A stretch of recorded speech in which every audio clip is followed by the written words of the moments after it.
ESPN 94.1 FM and AM 930 present The Drive. Brought to you by Huntington Federal Savings Bank. Local then, local now. Member FDIC. It is Thursday, June 4th. Your Drive begins now on ESPN 94.1 FM and AM 930. I'm your host, Paul Swann. You can join the program by calling the Miller Lite phone line at 877-420-TALK. That is 877-420-8255. Miller Lite, hold true, great taste. Only 96 calories. It is the original light beer. We're going to open up the phone lines for you early this hour as we don't have any guests scheduled for the program today, but we do have a lot to get into.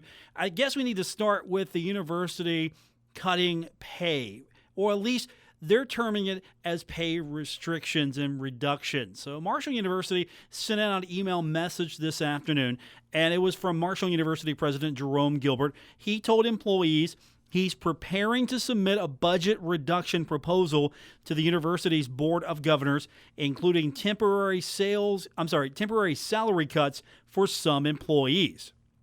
He said in the email that the cost-cutting measure necessary, trying to balance the institution's financial year for 2021 in the face of the projected enrollment declines for the fall semester due to COVID-19. Now, if this is accepted, the university will implement what is called Part 1 of the temporary, and they're using that term temporary, salary reductions, which is for employees making $100,000 or more annually. Now, the reductions will be effective with the pay period that starts July 4th, and employees that make more will have higher percentage reductions. Example given, they put out a scale. They use, for example, 6% reduction at $107,900, a 7% reduction at $133,800, 8% reduction using the example at $175,400. They even go up to 9 and 10% reductions. 9% reduction is at $215,400, and then they use 10% as the example for a salary of $262,400. The maximum reduction will be 15% at $470,000. So reductions are coming. I did inquire, and there's nothing definitive, but I don't think there's going to be anything that says that athletics exempt. So this seems to be university-wide. This is a university-wide cut. And there's also going to be some more cuts. Again, they're going to look at enrollment. They're going to look at what kind of money is coming in. And so they have a Part 2 salary reduction. The scale is 1% reduction at $54,800. A 2% reduction at $60,750. 3% reduction, they use $68,450 as the example. 4% reduction, the example used is $77,775. And 5% reduction at $90,000. So depending on what your scale is at Marshall University, you're going to see a pay cut in a different amount, and it's going to scale up depending on how much you make. And so I can anticipate there'll be salary reductions for athletic staff as well. Doc Holliday, Dan D'Antoni, I'm sure all of them are going to be included in this. So this isn't just an athletic department measure to try to save some revenue. This is a university maneuver. This is a university trying to figure out how to overcome the budget shortfall. As I said, athletics not mentioned in this email. I don't have a definitive yay or nay from athletics, but until there is a definitive no, I'm going to assume that this applies to athletics as well. That's the best move. I guess that's the best we can do right now. We can just presume that until we hear otherwise, this also covers athletics. But if you're an employee at Marshall, you're making $50,000 or less, you're going to be okay. You're not going to be cut. So it's higher salaries, and that's where the reductions are going to be. Now, here is what was issued in the release, and this is from Vice President Mark Robinson. He said in the release, "Let me assure you, it is our intent for the temporary salary reductions to last no longer than 1 year." He also added, "It is possible salaries could be restored to their full levels at any time during the fiscal year, depending on university revenues." So, this was Dr. Gilbert. I'm sorry. He said that along with Vice President Mark Robinson, he will be closely monitoring the financial status to be prepared to take restorative action as soon as appropriate. So this is Dr. Gilbert speaking, and he's also alluding to Vice President Mark Robinson in this context. So I apologize there. In addition to the temporary salary reductions, the proposal to the board is going to include freezing vacant positions and state-funded travel, cutting back on campus events, reducing the number of graduate assistants and student workers, reducing operating, maintenance, and utility budgets, and reducing the number of course selections to cut instructional expenses. In addition, the university in the release said that the institution will save $1 million a year due to strategic refinancing of university bonds in April. So this has wide impact on a lot of people. Teachers, staff members, if you're of a certain pay grade, you're going to feel it a little bit more. If you're under a certain number, it's not going to impact you as much. And if you're still under another number, this isn't going to hurt you at all. Now, what's going to happen, though, there will probably be some strain on campus because you've got vacant positions, not going to be filled. You are also going to see travel cut. I mean, that's everything. I mean, state funding or travel going to be cut back. Campus events. What does that entail? What kind of a campus events are we going to see cut? That's another question. And, of course, does that mean simple ceremonies to lavish events? What does that mean? Also, if you're a graduate assistant, you're a student worker, there might be a little bit more competition for positions as they're going to reduce the numbers of those students and those assistants in the university. I mean, here's the detrimental one, reducing the operating budget. You're going to have to, of course, find ways to do things with less, and that means maintenance and utility budgets as well. And course selection. I mean, course sections are going to basically be, maybe they're going to do things a little differently, but the way this is reduced was reducing the number of course sections to cut instructional expense. So maybe a class is going to be offered. Maybe that's going to be offered another time. Or maybe they're going to, instead of having multiple classes in one subject, I mean, that could be anywhere from, okay, we offer this class twice in 2 different time frames. We're going to cut that back. Who knows? So these are what we're going to have to see what happens now. We're going to have to see what this means when everything is actually put into practical play. Now, what does this mean for athletics? And, of course, this is, again, Doc Holliday's university employee. Dan D'Antoni, university employee. Tony Kemper, university employee. All of the coaches at the university, I'm sure, will be impacted as well. And this has been going on from campus to campus, from university to university.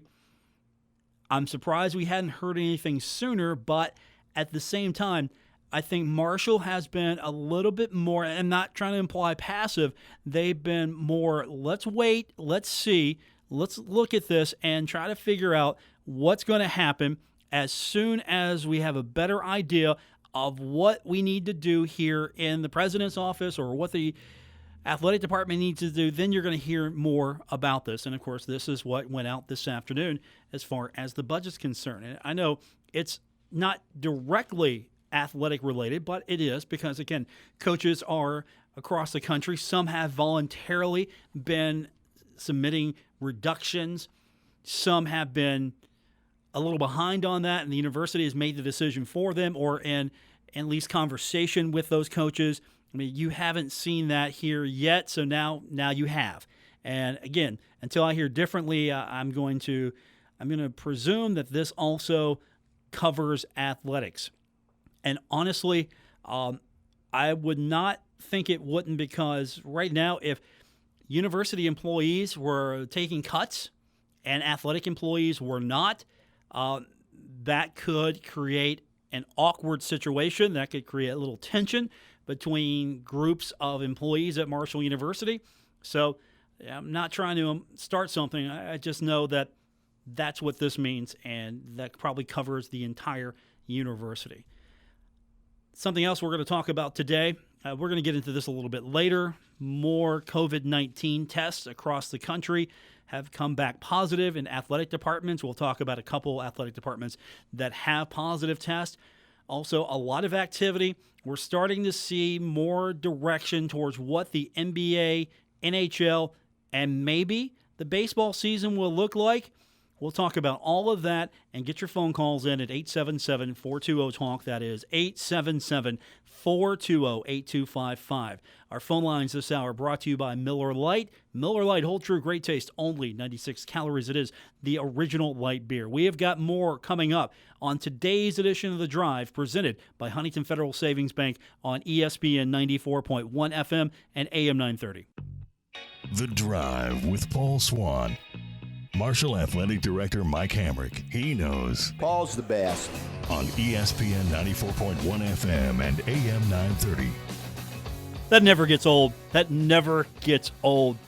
It just doesn't. Welcome back to today's edition of The Drive here on ESPN 94.1 FM and AM 930, presented by Huntington Federal Savings Bank. So we're kind of getting closer to what might be the NBA, what might be the NHL, what might be baseball. We'll save the NBA for last. Let's start with baseball. We don't know what they're doing. Baseball, no clue yet to what's going to happen. Are we going to have a made-up league? Are we going to have teams in what, geographically friendly groups? What are we going to have? Are the players going to play and maybe not get paid as much as they like? Who knows? But we do this. Several media reports have come out, and this is interesting. That's why I wanted to lead off with this one. All Major League Baseball announcers, according to several reports, and this is television and radio, they have been told they are going to be doing all 2020 road games from a local broadcast studio or home ballpark with monitors as their guide. And this has, of course, been on several reports, several media outlets that cover Major League Baseball. Don't know what the extent of this is going to be, but this is not unheard of. Already we're seeing games done remotely. Broadcasting is trying to cut costs just as much as everybody else. And so one of the things that a lot of kids sign up for when they take broadcasting classes is the excitement of going and covering a team. You get to go to different venues. You get to travel. I mean, that's one of the exciting things about being a sports play-by-play announcer, more so than anything. I mean, beat reporters, depending on the budget of the publication, they get to travel a little bit as well. Television reporters, depending on the outlet, the budget, they get to travel a little bit as well. So everyone who is in sports has traveled for the most part and got to enjoy a little bit of that. Well, that stuff costs money. And so you're seeing more and more outlets are just cutting the travel budget. Okay, you don't need to be press row at the basketball game. You can listen to the game on the radio, and then you can call coach, get some comments, and there you go. That's your story. And that's happening more and more. And we're seeing that with play-by-play as well, because it's a cost-saving measure. It's expensive, or at least it helps save the cost cumulatively if instead of sending announcers across the country, how many times are you going to see outside crews come into Huntington and broadcast a game, depending on the outlet? It's very important to understand that Marshall produces a lot of the broadcast through the institution itself. Marshall has its own broadcast facility, and Marshall has Marshall announcers. So if you see a game on ESPN Plus, more than likely it's the hometown announcer. And I know I listen to you, I hear you on Twitter, or I see you on Twitter. I hear you too. And I hear all the time from people, those announcers are terrible. Well, they're terrible to you because they're the home announcer for the other team. And on a larger scale, you're going to see, again, because how many people are going to be allowed in these ballparks? If baseball comes back, how many people are going to be allowed in the ballpark? How many people are going to be allowed to travel? And they're going to try to either quarantine or they're going to try to, I'm talking about these organizations, these baseball teams, Major League Baseball, they're going to try to limit this as much as they possibly can. And that means, hey, the hometown radio guy, the hometown TV guy, you're going to get the broadcast feed of the game and you're going to call the play-by-play action. It's not the same.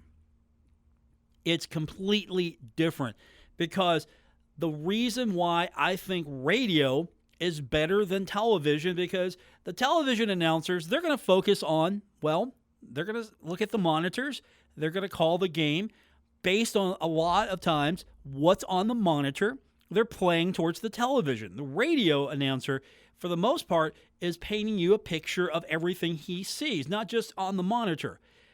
Everything he sees, anything that's in the ballpark, anything that's going on, something that's happening off camera, you don't know about it if you listen to a radio announcer, because the radio announcer is looking at everything, telling you what's going on, painting you the picture. And it's just not the same. I watched some of the baseball coming from Korea on ESPN, and it's good. It's really good. How much better would it be if the announcers were in the stadium? If they were on the air in the stadium instead of watching the game from their home, in their den, their library, wherever they've set up their broadcast booth at home, because right now, a lot of this is being done at home. And so the quality is going to take a hit. But at least baseball's got a plan. They're basically saying, look, this is how we're going to do. I don't know if this is where you go, though.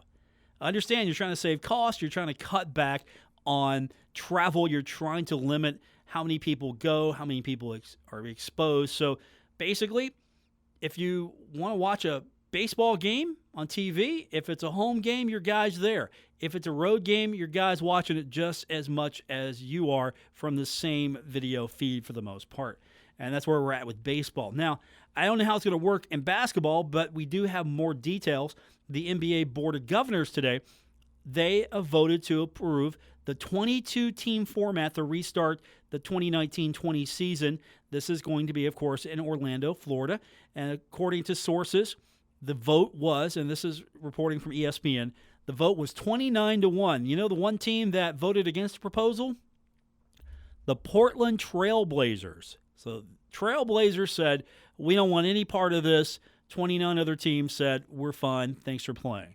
Now, we're going to see what happens next because the Players Association, working with the league offices to work on this plan, and you're going to have the conference call set for Friday to approve the proposal.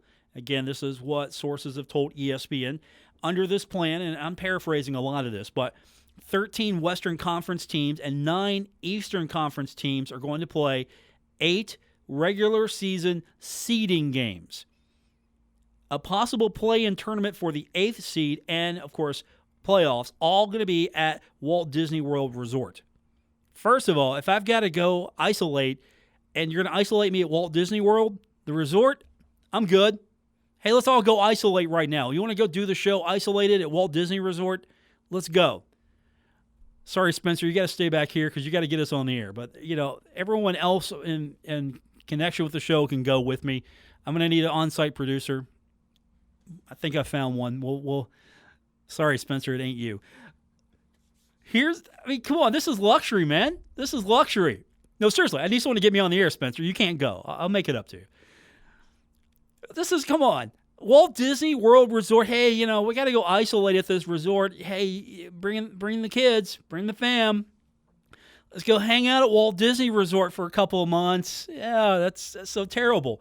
But this is what it's going to take to get sports back, at least in some form, for us to watch. Now, the top 16 teams in the Eastern and Western Conference is going to be joined by teams currently within 6 games of 8th place in the 2 conferences.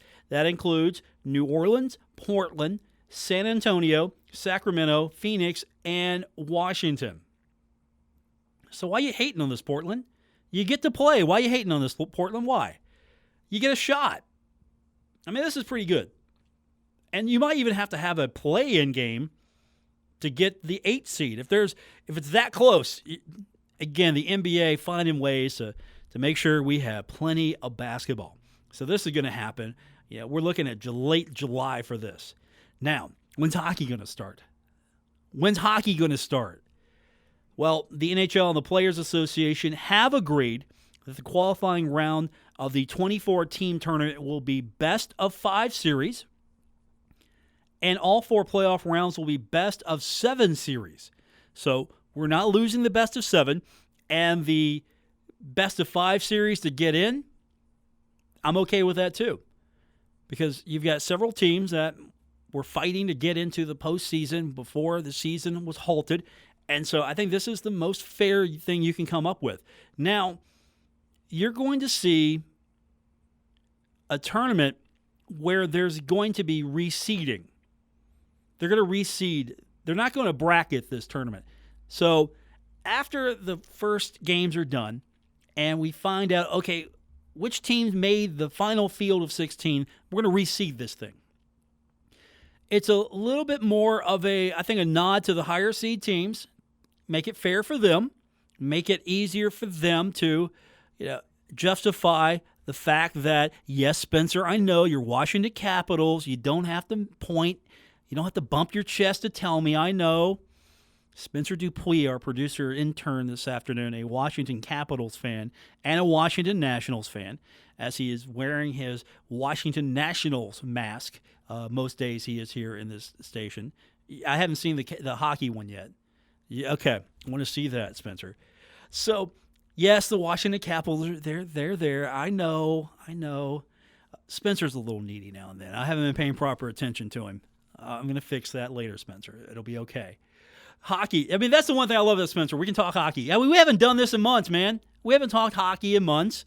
And this is what we need right now as far as a nice way to get this going. It's not right away. It's not immediate.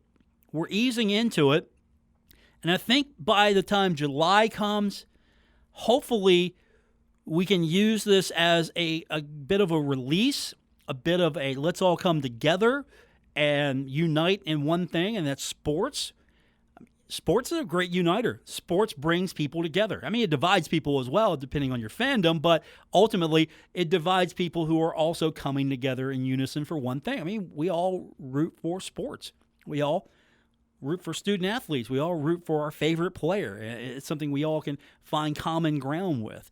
And so that's what hopefully is going to happen here in about a month and a half, 2 months, give or take. I mean, we're looking at close to August here before we can get things going back. And we still don't know what's going to happen in college. College probably going to happen, but I can't say that for certain. We don't know. Speaking of college, I do know this. COVID-19, still in the news.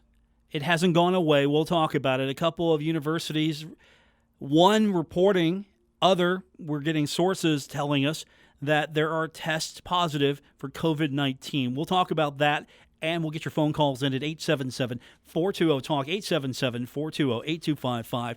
More coming up on today's edition of The Drive on ESPN 94.1 FM and AM 930. This is The Drive with Paul Swann on ESPN 94.1 FM and AM 930. Presented by Huntington Federal Savings Bank. Guests with Paul Swann appear via the Miller Lite phone lines.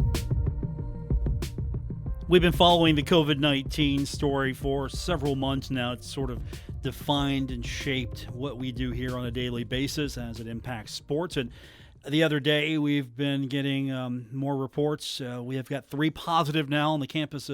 Well, not on the campus, but 3 student athletes have tested positive for COVID-19, so they were quarantined before they could interact with the student athletes that are there voluntarily conducting workouts right now. And we're finding out that this is a story that's repeating itself across the country. The biggest one is a report that Alabama has at least 5 players testing positive for COVID-19. Now, this isn't, as of right now, this isn't from the university. This is a report, according to Bama Insider, that 5 Alabama players, up to 5, may have tested positive for this, as the players reporting back to campus this week. Nothing has been confirmed as of me coming on the air. The university, stating player privacy regulations. Player privacy regulations. Now, it's interesting how different universities are handling this. For example, Mike Hamrick, transparent. That was his word, transparent. Here we have 2, then 3, and don't forget the staff member. We have 4 positive cases. We don't like it that they're sick or they have the virus. We're not happy that we caught it, but we're happy we caught it because now we can help these kids and they can quarantine and treatment if need be, and they can go over, all of the proper guidelines and procedures to keep themselves healthy, keep them from infecting other people, and maybe, just maybe, if you quarantine these kids and you catch no other cases, you can go through this.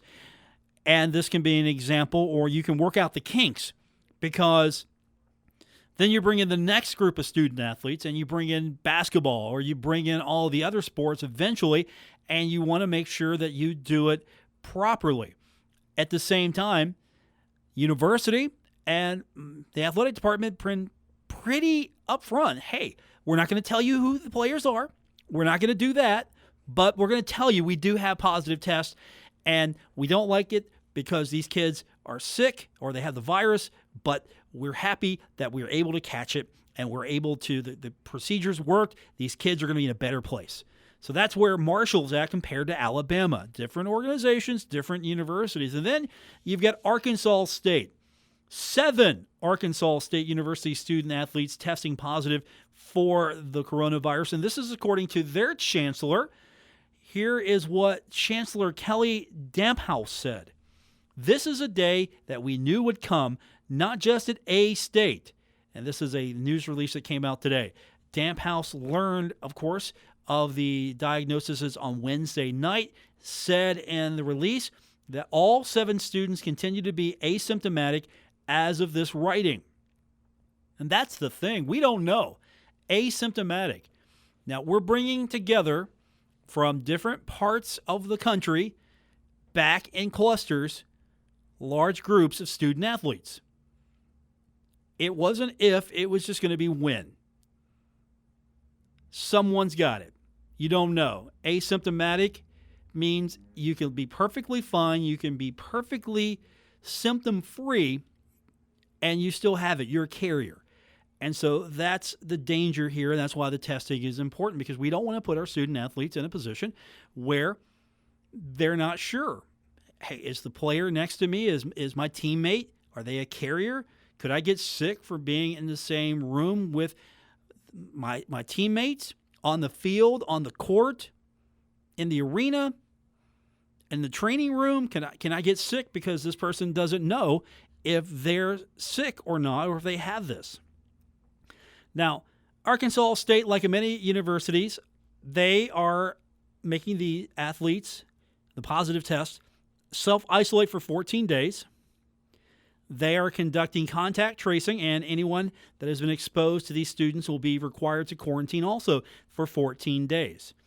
University is going to remain open, according to the chancellor. This is Arkansas State. So Arkansas State being a little bit more transparent, a little bit more forthcoming. And I'm sure I missed something, or it's going to start coming in. As student athletes report to campus, we're going to see more and more positive tests. It's just inevitable. It's not anything that surprises me. I would have been pleasantly surprised and amazed if Marshall, through their testing, did not have a single positive test. The fact that the numbers are low, and according to the reports, that they're isolated, they're not connected, means to me you just had 2 or 3 individuals brought in, and unbeknownst to them, they have COVID-19. They have the coronavirus. I'm wondering, though, what's going to be a certain number in which athletic departments pull back? Will there be that certain number that, okay, we got 1 case, now we have 3. Okay, now we have more. mean, is there a number in which you say, okay, we're going to cut this back, we're going to pull back, we're going to make sure that we keep our student athletes healthy and safe, and are our student athletes doing what they need to do? I mean, Mike Hamrick basically said, look, wear your mask. Mike Hamrick, the athletic director, wear your mask is basically what he's doing. So if it's good enough for him, it's good enough for me. And he really, I think, hit the point home when he was telling the student athletes, okay, hey, we've got a couple of positive tests, because that makes your ears perk up, because all of a sudden you're like, who tested positive? Was I hanging out with that person? Was I in the room with that person? What does that mean for me? Oh, hey, you know what? This mask thing, that you might be onto something here. We might have to take that a little bit more seriously, this mask thing. I mean, it's not real until it is for you. Seriously, it's not real until it is. Okay, that's the thing that's happened. Yeah, we're fine here. We're in West Virginia. Not that many people have COVID-19. Yeah, we're fine. Nobody comes here. We're not bringing the COVIDs here. Oh, it's here. It's here. And, you're bringing in more student athletes, not just football, basketball as well. Basketball especially, you got to be super careful there, because these guys are a small unit as it is. You can social distance, sure, but at the same time, you get several positives back. That's your basketball team here. A football team, you can do this, and you can do this instruction safely, and if there's a few positive tests, you can still go on with the rest of the instruction to get these kids in a condition where you're not putting their health and their safety on the line if you do get to play college football and then college basketball and every other sport. So we'll keep an eye on it, of course. Again, I'm covering COVID-19 because those are the things that have been handed to me. That's what I got to deal with, and that's what you've got to deal with on a daily basis. Because without the COVID-19, we get sports back. Or are we going to have to live with the COVID-19 and figure it out? I think this is going to be a serious transition year. No doubt about it. There's not going to be maybe that many fans. I don't see a full house at Jones C. Edwards Stadium. I don't see a full house for basketball. I mean, there might be some fans allowed. You're trying to figure out how to balance. We're going broke and we're going to all lose our jobs and we're never going to recover, to how do we keep these student athletes safe and still be able to do some of these things. It's a tricky proposition. And thankfully, I do believe in what's happening at Marshall. I truly believe that the department that they have, from the medical staff to the athletic department, I don't believe that there is this, hey, we got to get football back. We're just going to do it. I think they've really thought this out. So, again, I told Mike Hamrick the other day, and I truly believed it.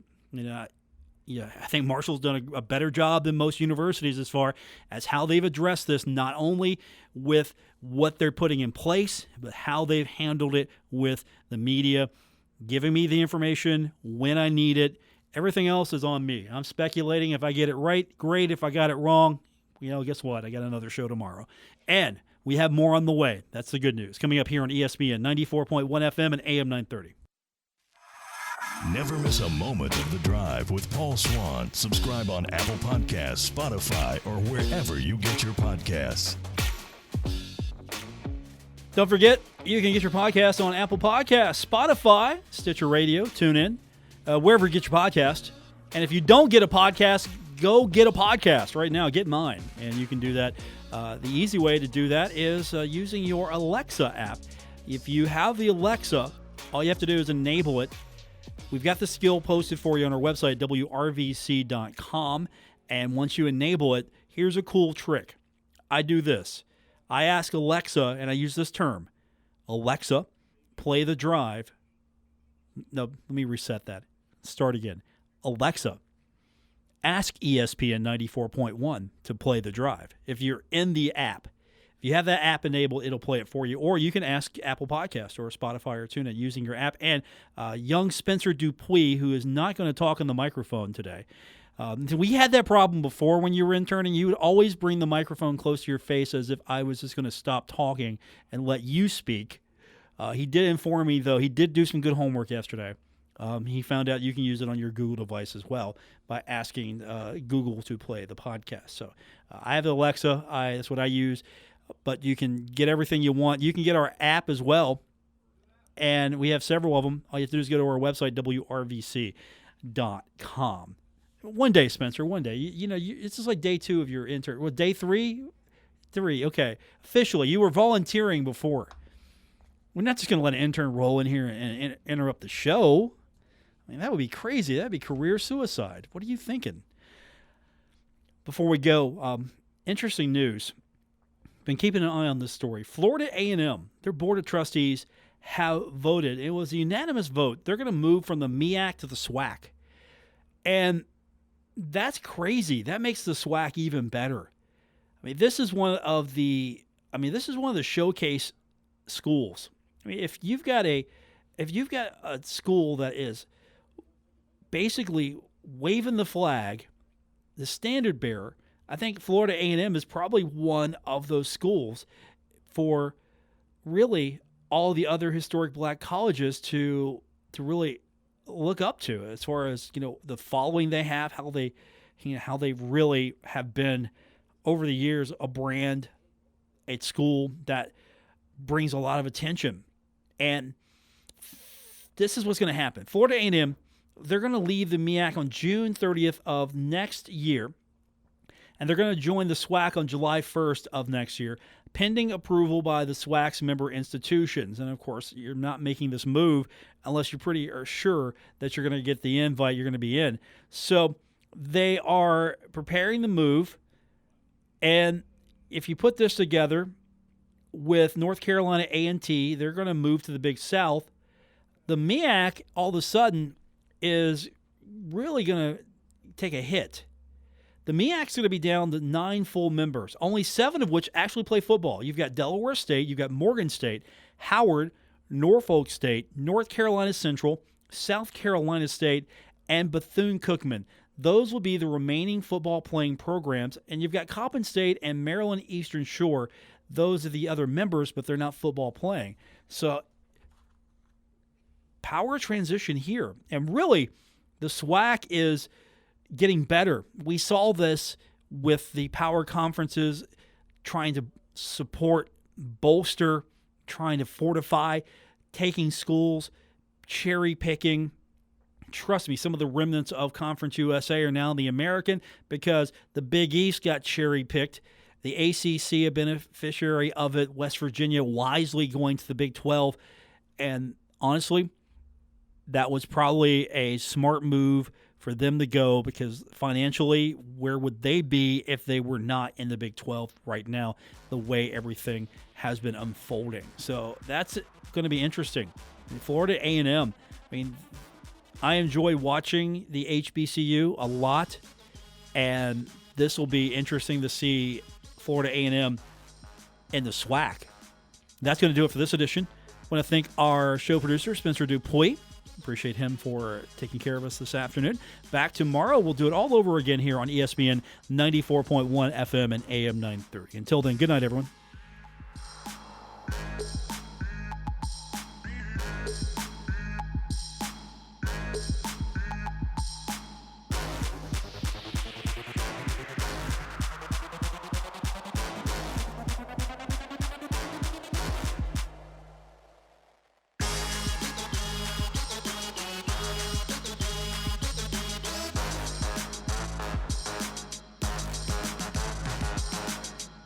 WRVC Huntington, W227BS Huntington, your flagship home of the Marshall Thundering Herd and The Drive with Paul Swann, ESPN 94.1 FM and AM 930.